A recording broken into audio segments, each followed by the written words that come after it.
وكافة الأنبياء والمرسلين وعلى الملائكة المقربين شأن الهادي ولنا ولهم أعوذ بالله من الشيطان الرجيم بسم الله الرحمن الرحيم الحمد لله رب العالمين الرحمن الرحيم مالك يوم الدين إياك نعبد وإياك نستعين اهدنا الصراط المستقيم صراط الذين أنعمت عليهم غير المغضوب عليهم ولا الضالين.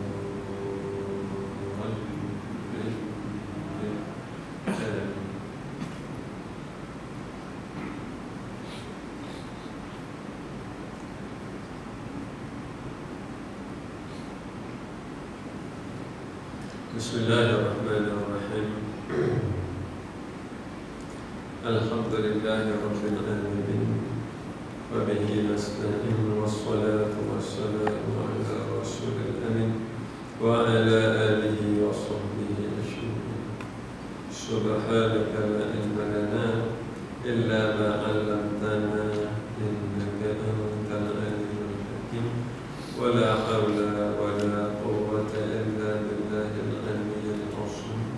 أما بعد اللهم لا سهل إلا ما جعلته سهلا وأنت تجعل الحزن صعب سهلا إن شئت سهلا. اللهم يسر ولا تعسر اللهم فكرنا بهم وعلمنا تأويل. اللهم صل وسلم وبارك على سيدنا محمد آمين يا رب العالمين.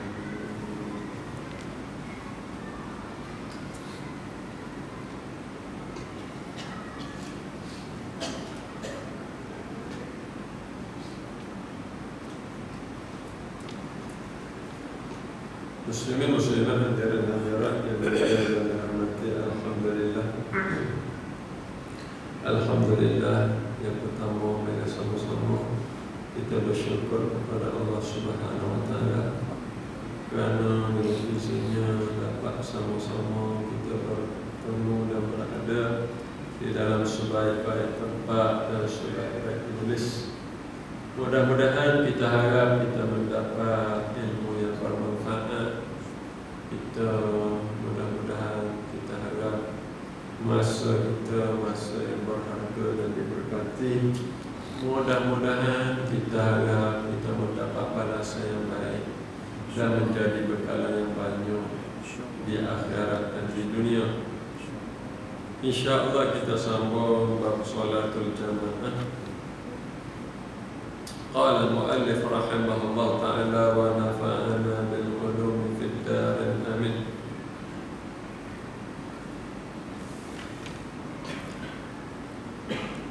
أو في غيرها صحت صلاته والقدوة به إلا إذا قدر وعلم وتأمد لأنه حينئذ كلام أجنبي.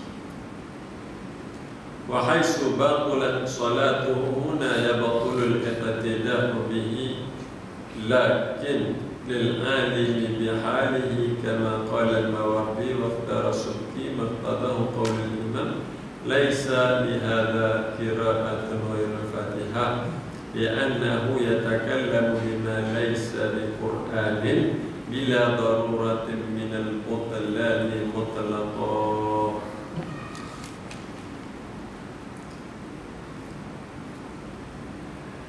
Ataupun selain bacaan Fatihah, maka sah akan sembahyangnya dan mengikut akannya, melainkan apabila dalam keadaan mampu dan tahu serta disengajakan, kerana ketika itu perkataannya itu dikira perkataan asing.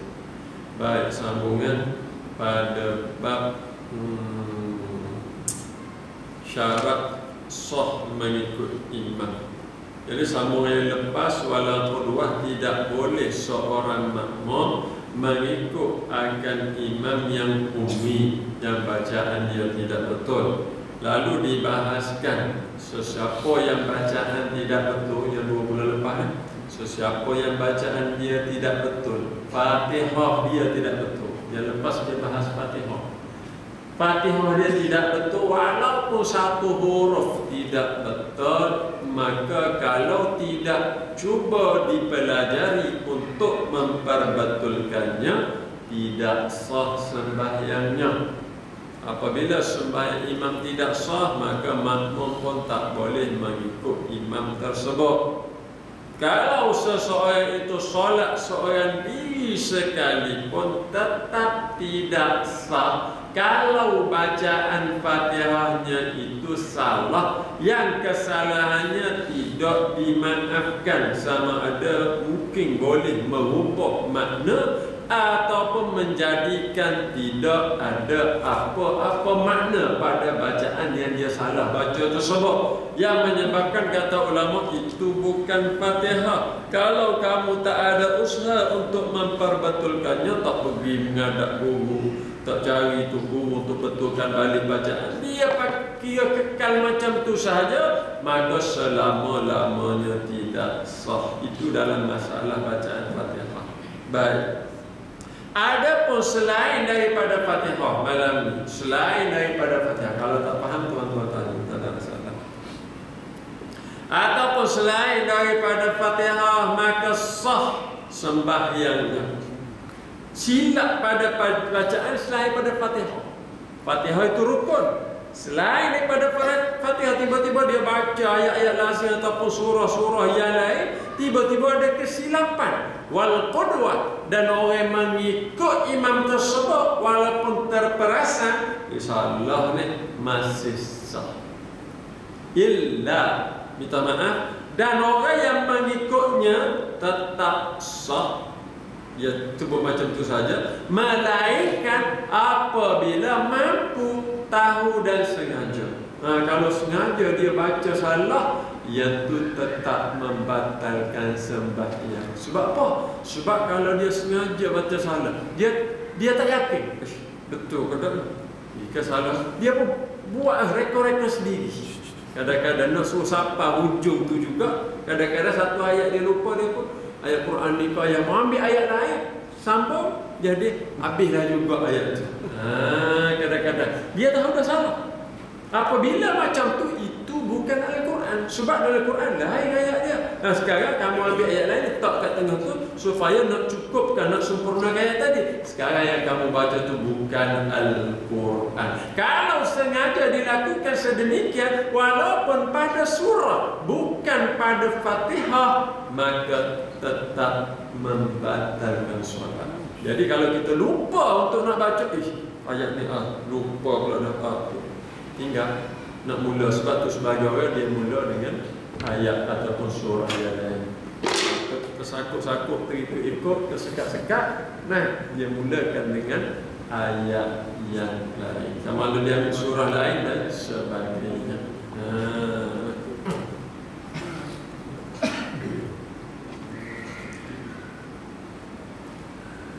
Dan sekira-kira batal sembahyangnya itu, maka batallah orang yang mengikutinya. Akan tetapi lil alimi, bagi orang yang mengetahui dengan yang demikian itu. Ada pun berkata Imam Mawardi dan Imam Milih oleh Imam Subki pada mengatakan selain daripada permasalahan Fatihah, orang yang baca Fatihah tak betul tadi, maka sekali-kali dia kata, ya takalam, orang ni bercakap dengan percakapan bukan Al-Quran. Salah satu huruf pun bukan Quran. Hilang tasydid pun bukan Quran. Quran ada tasydid, tak ada tasydid, salah, bukan Quran. Apabila bacaan dia macam tu, bila daruratin minal butlan mutlaqah, maka dikira batal secara mutlak tanpa apa-apa keuzuran. Habis.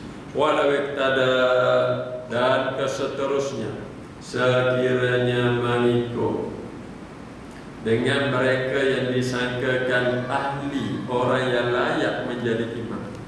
Kita ikut orang, dia ni layaknya jadi imam. Fabana khilafahu. Tiba-tiba dalam sembahyang tu nyata, tak layak rupa-rupa jadi imam. Seumpama ka'an zannahu qari. Dia ingat kau orang ni orang yang betul bacaan. Kadang-kadang nak kita ayo ni tu dah ni. Kita musafir berarti RNR. Jadi ada 4-5 orang. Agak-agak nak taruh apa. Tunggu semua. Ada 2-3 orang dah tunggu. Kita pun datang.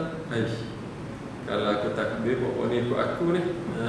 Dia tahap rakak dah ni. Pakak-pakak mana takbir. Takut Allah Akbar. Mari orang belakang pula. Jadi imam.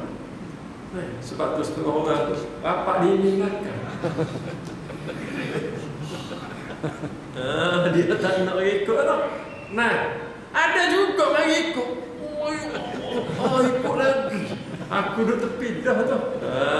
Ada setengah orang dia tak nak tau. Jadi kalau ada orang duduk belakang rapat macam tu, kita pun dia tak nak aku ikut dia.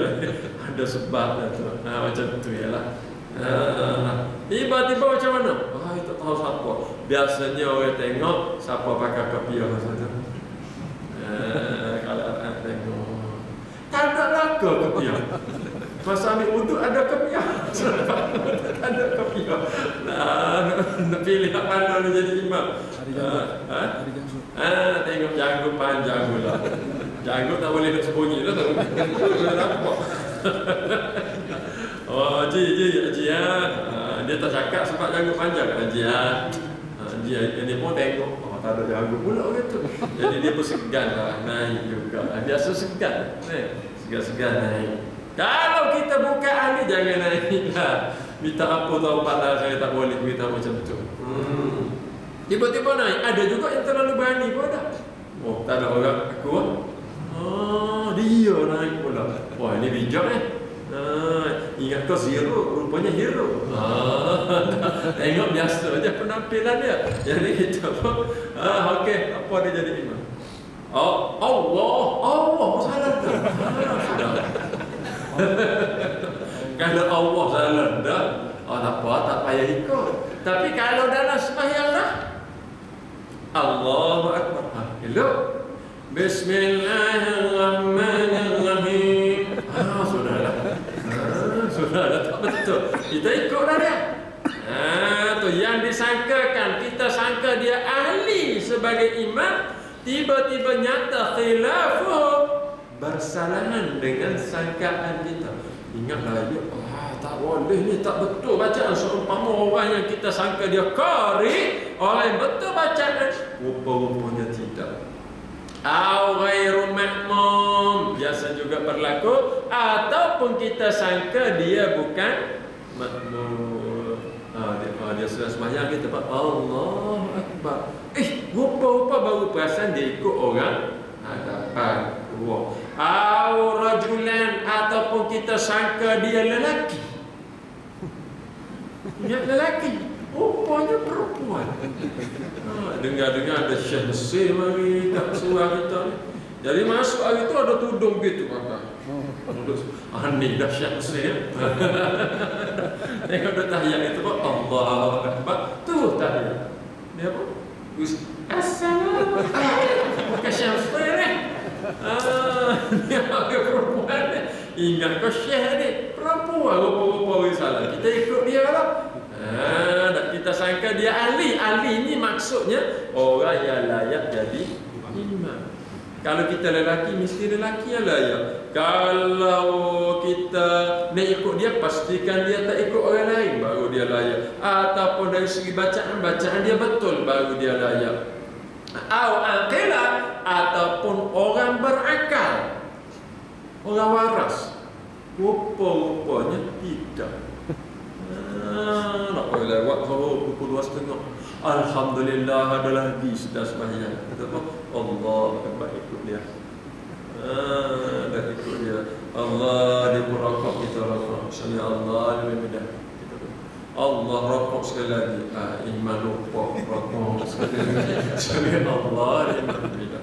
Tak apalah. Tu satu rakaat. Rakaat kedua 2 kali rokok juga. Sembahyang gerhana pun tidak. Ya apa ni? Mungkin dia lupa lah kita kata. Jadi keempat rakaat 2 kali rokok. Rakaat terakhir 5 kali sujud. Kita pun tak kerti. Imam ni pelupa sungguh. Buat makan kali palikan ke apa ni. Kita berfikir. Sudah sembahyang orang beritahu. Buat apa dah dia? Kita keluar surah, itu keluar surah. Buat apa dah dia? Kenapa? Aku sembahyang dia. Dia tu memang rajin sembahyang. Dia sembahyang tak kira waktu. Bahkan tidak ada waktu bagi dia. Macam tu pula. Kenapa? Ni gila. Sobat tu banyak rokok. Sujud banyak. Macam mana? Dapat bana. Tiba-tiba Nyata apa? Ummiyah. Yang kita kata dia betul bacaan, rupa-rupanya tak betul. Ataupun kita sangka dia bukan makmum, tiba-tiba sudah sembahyang dia makmum orang lain. Ataupun yang kita sangka lelaki, rupanya perempuan. Ataupun yang kita sangka waras, rupanya gila. Ada solat wujubah. Ulang hendaklah ia mengulangi sembahyang wujubah dalam keadaan wajib. Kena sembahyang semula. Yang orang gila tu boleh tahan. Biasa kita tahu. Yang perempuan tu biasa tak berlaku. Kalau kita ikut orang jadi makmum tu sama. Tu boleh tahan. Biasanya sekali tu je dia boleh tahu. Minta maaf, saya makmum tadi, awak tak boleh ikut saya.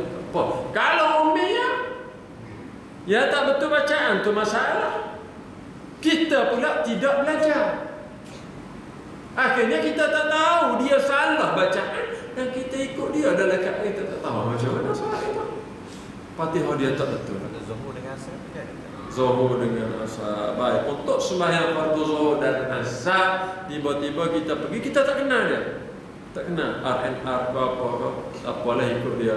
Yang tu kata ulama, tidak wajib kita cek bacaan dia, cukup dengan sangkaan sahaja. Sebab fardu zuhur sembahyang sir perlahan, maka tidak ada tempat atau ruang untuk kita nak pastikan bacaan. Cukup kita dengan husnuzan, dengan sangkaan yang baik. Tak perlu tanya lah lepas pada sembahyang kita dengar baca Fatihah. Ni siapa? Aku ni syekh kat sini. Dia baca lepas kita. Tak perlu. Seumpama tahiyat. Tahiyat rukun. Bukan bacaan sunat. Tahiyat akhir rukun. Wajib betul. Tetapi ulama kata tak wajib cek. Sebab dia bacaan perlahan. Jenis bacaan perlahan dah. Jadi cukup kita dengan husnuzan, sangkaan yang baik itu saja. Kalau kira kena cek betul ke salah kan? Kalau salah tak sah. Sebab tahiyat tu rukun qauli, perkataan, wajib baca dengan betul. Kalau salah tak sah sembahyang dia. Tapi kita makmum ikut lah. Tak wajib lah. Tak wajib lah.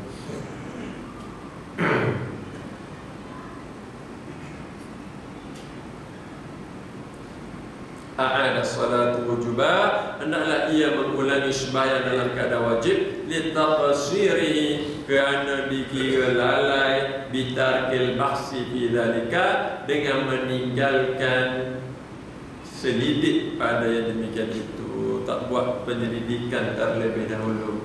Sepatut ceklah dia ni makmum orang kata, dia ni lelaki ke perempuan, sepatut cek, bukan Allah Akbar selalu dah. Macam tu. Maka hendaklah dia sembahyang semula. La inni qatada biman dhannuhu mutatahhira fabana dha hadasin walau hadasan akbar. La, dia kata, tidak wajib diulang. Ni tak wajib ulang untuk solat. Bagi siapa? Biman dhannu ini tada. Kalaulah dia sedang mengikut seseorang yang dia sangkakan mutatahhira, suci. Maksud suci ni suci daripada hadas. Biasalah orang sembahyang takkanlah tak ada wudu. Jadi dengan sangkaan kita, dia suci daripada hadas. Dah hadasin. Dengan kita menyangkakan dia orang yang suci daripada hadas, tiba-tiba dia orang yang berhadas, tak ambil wudu. Bukan dia sengaja lah. Kalau sengaja tak boleh, dosa dia lupa. Sudah semayang tu baru dia termenung, ambil dah wudu. Ambil dah wudu tak? Waktu wudu semua tadi asal tak lagi. Dia lupa macam tu dah. Kalau kita ikut dia pun beritahu, minta maaf jemaah sekalian, saya solat tadi tanpa wudu. Patut makmum? Nak kata macam mana kalau imam umum macam tu? Tak wajib. Kami tak wajib sembahyang. Jawab itu. Kami tak wajib. Dah. Apabila imam, kalau takdir kita jadi imam lupa ambil wudu, jangan beritahu makmum walaupun dah selesai. Jangan beritahu, nampak tak cerdik sangat. Sebab apa? Sebab makmum tahu, kan makmum tak tahu, kata tak sah sembahyang makmum. Tu dah. Jadi tak perlulah kita beritahu dia. Kalau tengah sembahyang, kita keluar je. Jangan pula lupa ambil wudu pula. Nanti orang tanya pula kenapa keluar. Tak aku nak jawab tak ambil wudu. Teruskan sembahyang. Haram hukumnya. Tak boleh sembahyang dalam keadaan kita tahu solat kita dah terbatal. Walau hadasan akbar sekalipun hadas besar. Ambil wudu basah ni, lengan setakat ni basah. Rupa-rupa tak ada wajib. Ambil. Siap dah cepat-cepat ni basuh kaki apa semua. Kemudian sembahyang, Allahu Akbar, imam sembahyang.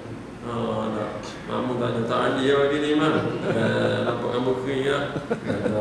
Tak sempat lah hari ni. Pagi ni pagi Jumaat ni mak, takkan tak ada buat apa-apa sebab betul lah. Tapi sudah sembahyang lah.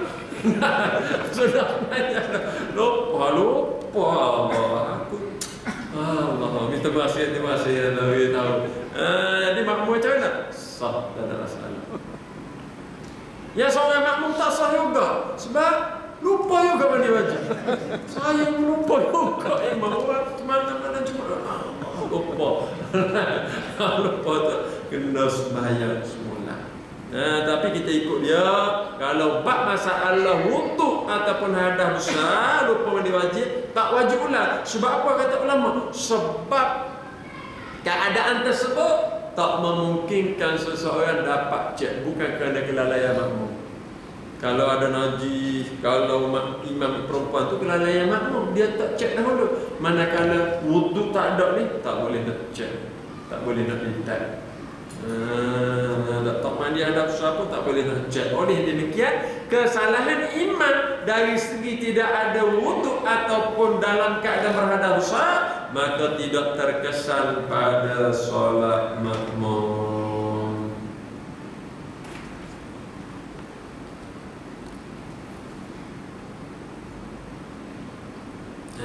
Faedah, satu kaedah dalam kitab Bujari ini dia sebut, dia bawa ke sini, kullu ma yujabul i'adati iza tara'a fil asna aw zahara aw jabal istinna. Setiap perkara yang mewajibkan, ini kaedah, setiap perkara yang mewajibkan mengulang akan sembahyang apabila berlaku pada pertengahan sembahyang atau zahir, maka wajib dimulakan semula. Ini ada perkara yang wajib diulang, wajib ulang sembahyang apabila berlaku pada pertengahan sembahyang, wajib mulakan semula. Yang tadi ada terus wujud tersudah terkebasi. Wala yajuzul istimrar, dan tak boleh kita teruskan dalam keadaan niat mufaraqah. So umpama tadilah ikut imam yang baca salah ataupun ikut imam yang perempuan, contohnya pertengahan sembahyang baru kita sedar ini perempuan ni bukan lelaki, boleh tak kita mufaraqah? Aku mufaraqah, kita sudah ke seorang diri? Tak boleh. Perkara yang pada awalnya dikira batal dah, tapi kita tahu pada pertengahan sembahyang baru tahu, maka sembahyang tersebut tetap wajib diulang dan tidak memadai semata-mata dengan niat mufaraqah pada pertengahan sembahyang.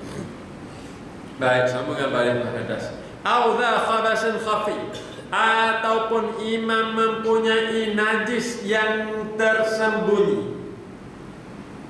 Walau fi Jumu'atin, sekalipun pada sembahyang Jumaat, sekiranya jumlah orang yang bersembahyang melebihi 40 orang, maka tidak wajib ulang. Ini dia sebut dua surah, dua rupa. Satu rupa kita sembahyang berjemaah biasa, satu rupa kita sembahyang Jumaat. Dia sebut. Kalau imam ada najis yang sedikit najis, tak nampak. Tak nampak. Contoh, ada hitam kat kaki imam, tai cicak.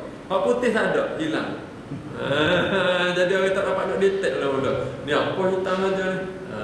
Tak rupa-rupanya tai cicak masalah. Jadi orang tak perasan dengan najis yang sedikit yang ada pada imam. Maka kalau macam tu, walau fi Jumu'at, dan sekalipun pada sembahyang Jumaat, maka tak wajib makmum ulang sembahyang. Tak wajib. Dia serupa imam yang tidak ada hadas. Serupa juga. Yang tidak ada wuduk ataupun dalam keadaan berhadas. Sekalipun sembahyang Jumaat, maka tidak wajib ulang. Wa in kana al-imamu aliman lintifa'i taksiril makmum, sekalipun imam tahu lintifa'i, kerana ternafinya kelalaian makmum. Imam tahu ada najis, dia sembahyang juga, makmum ikut, makmum tetap sah sembahyang dia. Sebab apa? Makmum tidak dikira lalai. Kenapa tidak dikira lalai? Kenapa makmum tidak dikira salah? Sebab najis itu sikit sangat, dia tak dapat nak kesan. Jadi makmum tidak dikira salah ataupun lalai dari segi untuk pastikan imam itu layak menjadi imam. Izla amaratan alaiha, kerana tak ada tanda ataupun alamat ke atas kedua-duanya tadi, imam tadi sama di imam Jumaat ataupun imam tadi. Wa min sama hasala lahu fadlul jamaah, maka yang demikian terhasil baginya kelebihan jemaah, dapat juga 27. Tetapi kalau jemaah dia cukup 40 orang, tiba-tiba imam tadi ada najis, makmum tak tahu, maka semua kena ulang semula. Sebab apa? Bila imam tak sah sembahyang dia, berarti tinggal 39. Maka tidak sah jemaah dalam mazhab kita Syafi'i dengan 39 orang. Waktu saya belajar dulu pun 40 orang. Yang mastautin bukan bermufti.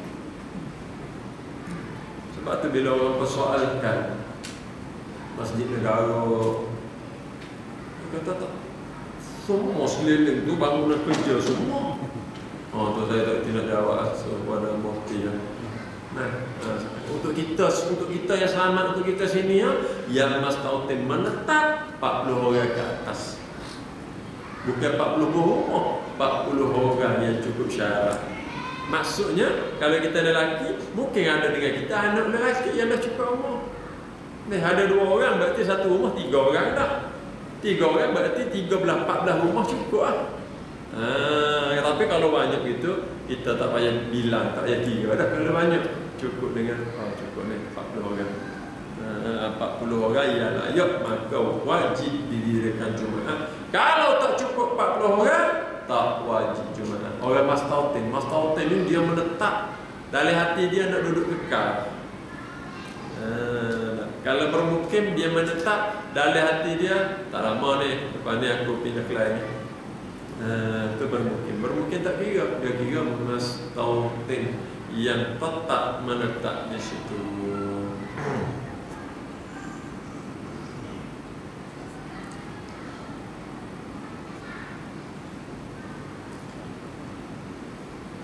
Amma idza bana dha khabathin zahirin fayalzamuhu al-i'adah.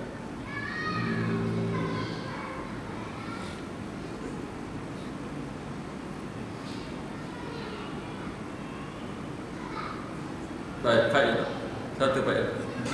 Yajibu 'alal imam, wajib ke atas imam apabila didapati idza kanatin najasatu zahiratun, apabila ada najis yang zahir, najis yang banyak. Contohnya, ikhbarul makmum bizalika, dia kena beritahu makmum. Makmum tak perasan tapi dia pasti banyak darah kak. Kat kain aku ni banyak darah. Semalam isteri aku pakai kain ni. Isteri dia dalam keadaan masalah. Jadi isteri dia pinjam kain black card suami dia. Dia pun lupa ambil kain black card sama dah semalam. Banyak darah. Wajib imam kita makmum. Walaupun makmum tak perasan, sebab lanjut lagi.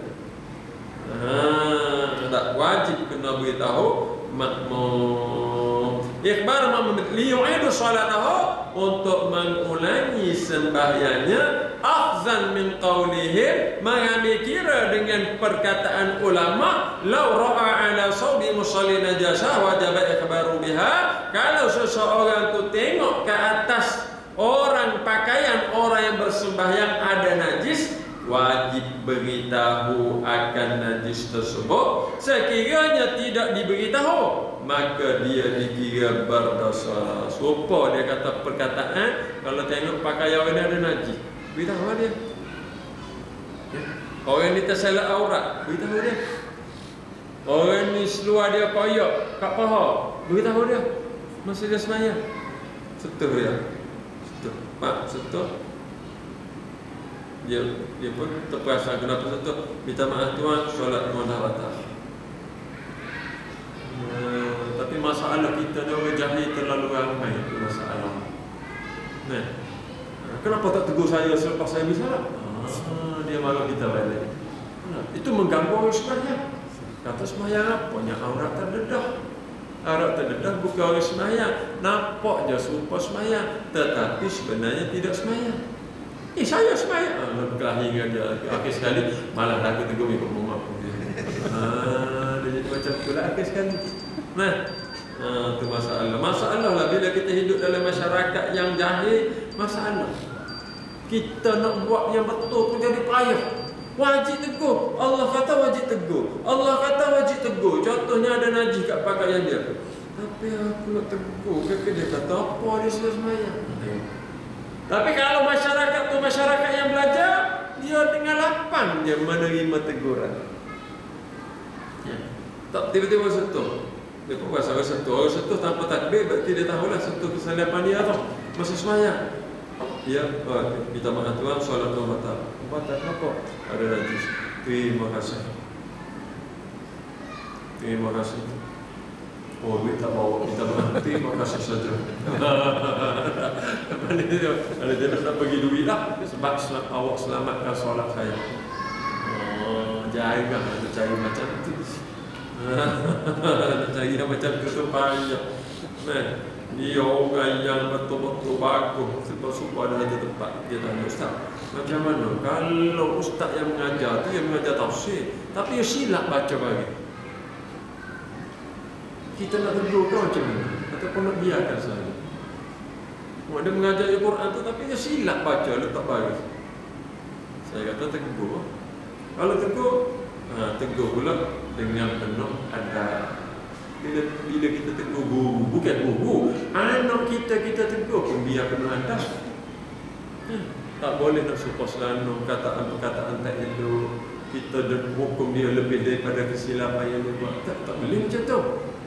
Tegur anak dengan adab, tegur isteri dengan adab. Isteri nak tegur suami lebih lagi kena beradab. Kita dengan guru lagi.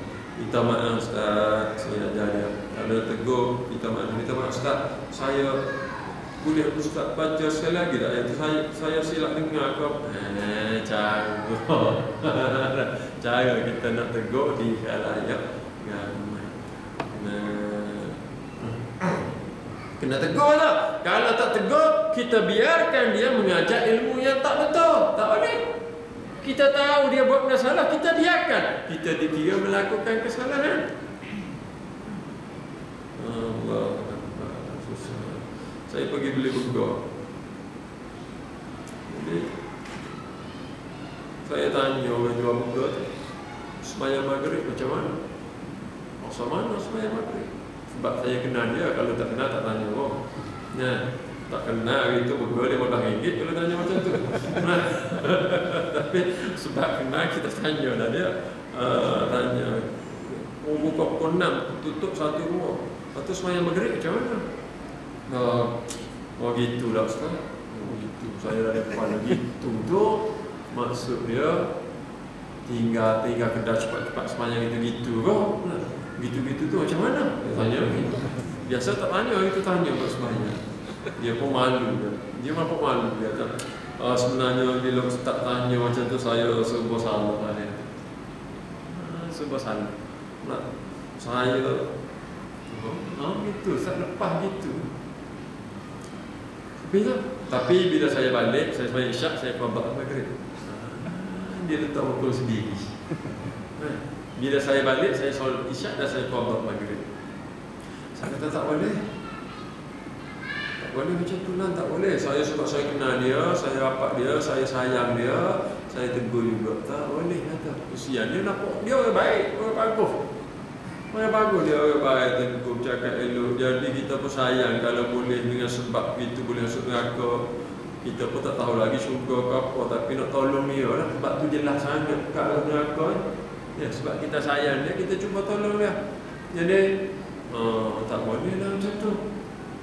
Walaupun kotak tetap dikira dosa besar. Satu, yang kedua Allah terima ke tak. Kalau macam tu ulama kita Allah tak terima sebab kita ulang perbuatan yang sama. Walaupun kita dah minta apa, tapi masih tak tinggal lagi perbuatan kesan yang sama, Allah tak apa. Dosa besar tu yang buat macam tu lah. Kita tunggu dia. Nah, jadi saya pun bagi cadangan. Dah kita beritahu, dah dia terima lah macam tu. Habis macam kata beginilah, kalau tak boleh nak tinggal kedai, lah solat lah tepi kedai. Ambil air pun ada bekalan, ambil wuduk solat tepi kedai tu. Maghrib. Solat 3 rakaat. Cuma masa solat jangan goreng juga sudah. Tu tak beritahu lah dia macam tu. Dia kerti sendiri lah.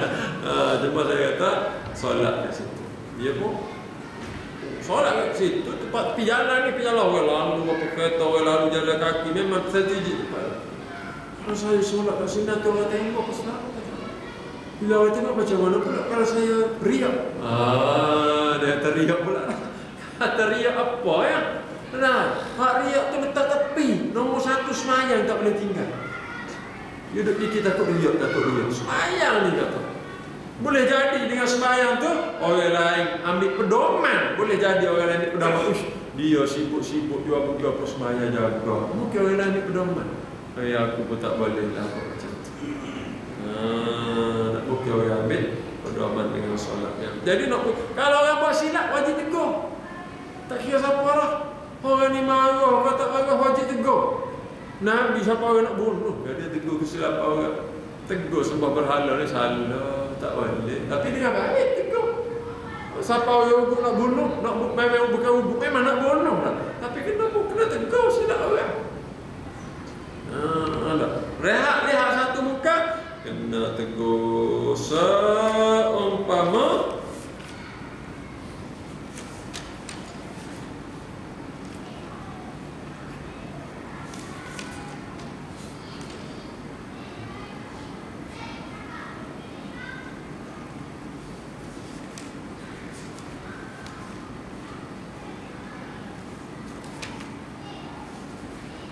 gimana dulu ni? Sekejap.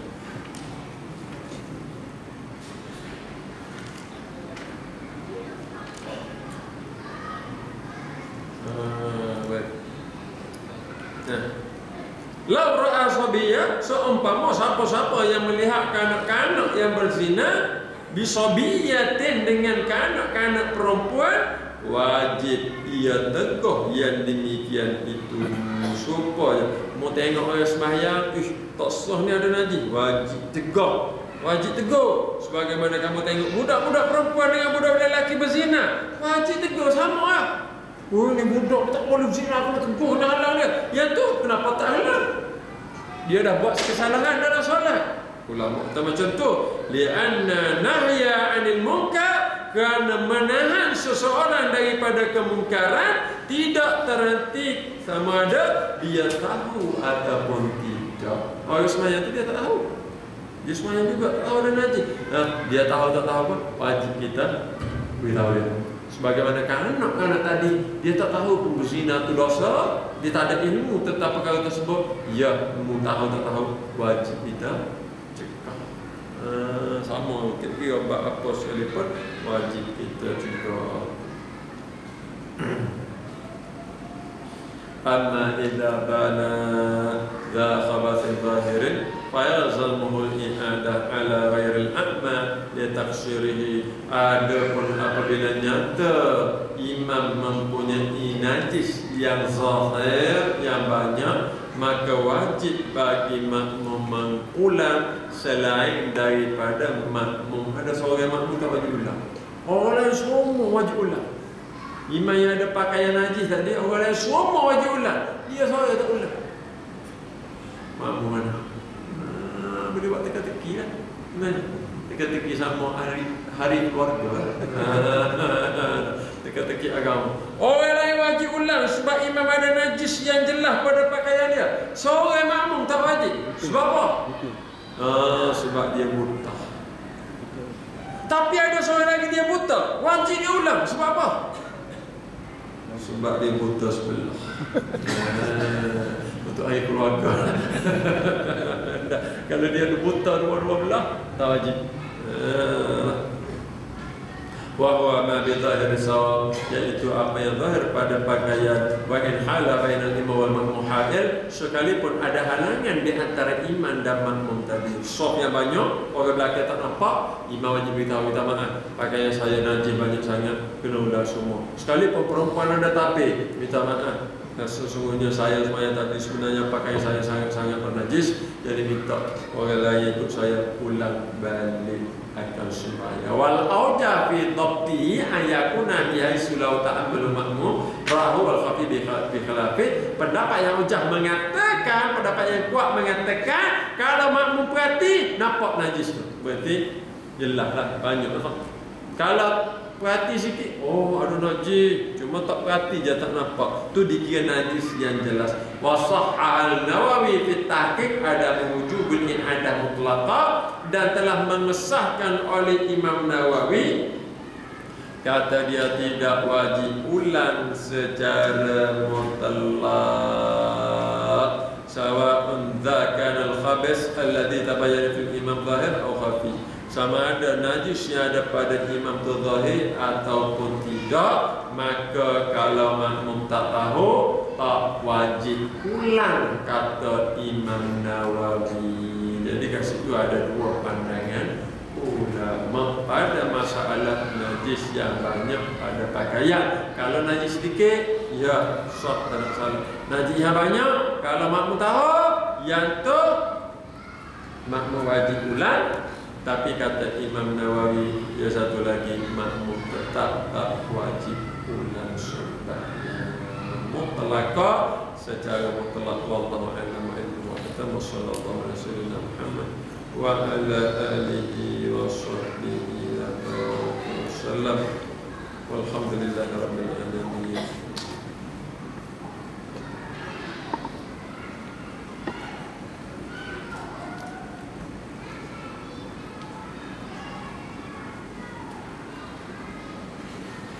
Ada salah? Sila.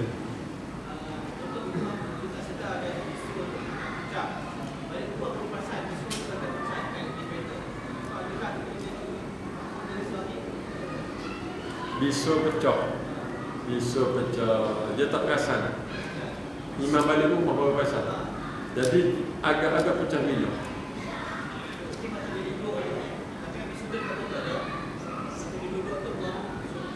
Masa dia mungkin masa dia mungkin selepas tu.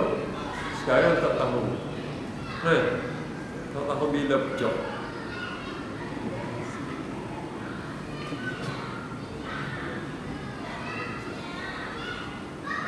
Masa dia duduk tu, dia kalau kita nak tahu masa mana kira masa mana tu. Iya. kelas Ustaz. Oh iya. Jadi yang tu kita letakkan imam tu wajib ulang sembahyang dia lah sebab pakaian najis, tapi makmum tak dapat nak kesan. Makmum tak dapat nak kesan sebab dia kira najis dalaman, maka tak wajib ke atas makmum ulang sembahyang tersebut. Ya. Tak payah beritahu kan? Kalau kata Ustaz tadi, kalau tu sendiri, tak payah beritahu. Kalau dah tersembunyi kita tak perlu beritahu lah. Dah tambah-tambah kalau kita dah balik dah lagi pun kita masa tu kita seolah-olah masa tu seolah-olah kita tak yakin pun berlaku masa tu.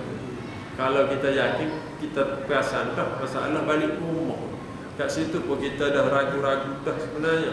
Jadi untuk solat kita yang lebih selamat, kita ulang solat untuk kita. Manakala makmum tu kita anggap mereka tidak tahu, ataupun nak selamat ambil pendapat Imam Nawawi. Sesal salah, zahir tak zahir pun, banyak pun dah makmum tak tahu tadi, maka tetap dikira sah untuk makmum. Jadi kalau masalah macam tu kita pegang pendapat Imam Nawawi. Sebab nak pergi balik tu orang pun dah balik juga lah. Wallahu a'lam. Ada soalan? Terima kasih. Kalau tak ada kita tanggung. Subhanakallahumma wa bihamdika asyhadu an la ilaha illa anta astaghfiruka wa atubu ilaik. Bismillahirrahmanirrahim. Wal 'asri innal insana lafi khusr illa alladhina amanu wa 'amilus salihati wa tawassaw bil haqqi wa tawassaw. Bismillahirrahmanirrahim. Alhamdulillahi rabbil alamin. Wassalatu wassalamu ala rasulil amin wa ala alihi wa sahbihi ajma'in. Ya Allah, ya Tuhan kami, manfaatkanlah ilmu yang Engkau ajar kepada kami, ajarkanlah kepada kami ilmu yang bermanfaat. Ya Allah, ya Tuhan kami, panjangkanlah umur kami dalam keadaan syahadat dan taat. Ya Allah, ya Tuhan kami, murahkanlah kepada kami rezeki yang halal, luas dan berkah. Ya Allah, ya Tuhan kami, kurniakanlah kepada kami pasangan dan anak-anak yang saleh dan salehah. Ya Allah, ya Tuhan kami, sudahilah kehidupan kami dengan kesudahan yang baik. Jangan Engkau sudahi kehidupan kami dengan kesudahan yang buruk. Rabbana atina fid dunya hasanah wa fil akhirati hasanatan wa qina adzabannar. Wa sallallahu ala sayyidina Muhammad wa ala alihi wa sahbihi wa baraka wa sallam. Walhamdulillahi rabbil